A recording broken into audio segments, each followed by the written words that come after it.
هنا نعود إلى الوقت الحاضر.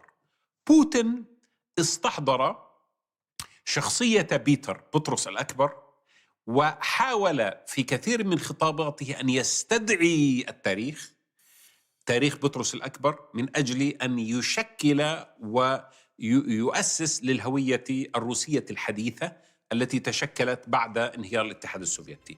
ولذلك نجد أنه في احتفال على 325 سنة على تأسيس الأسطول البحري الروسي، نجد أن بوتين يحاول أن يؤسس لشخصية بطرس على أنه المؤسس الأكبر للأسطول، وهذا في الحقيقة فعلا هذا الذي تم. Россия в кратчайшие сроки заняла свое достойное место в числе ведущих морских держав.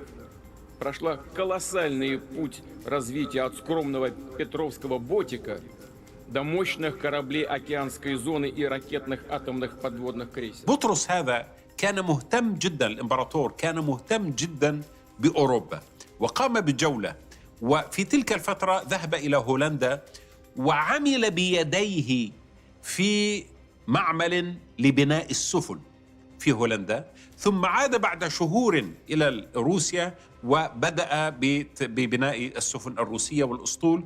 ولذلك عندما دخلت القوات الروسية إلى القرم واحتلت سيفاستوبول في عام 2014، احتفل أمام تمثال بطرس بالمؤسس الأول للأسطول. بوتين ذهب إلى هناك واحتفل ببطرس على أنه المؤسس الأكبر، فاستدعى تاريخ بطرس في تشكيل أو في تأسيس الأسطول الروسي الحديث.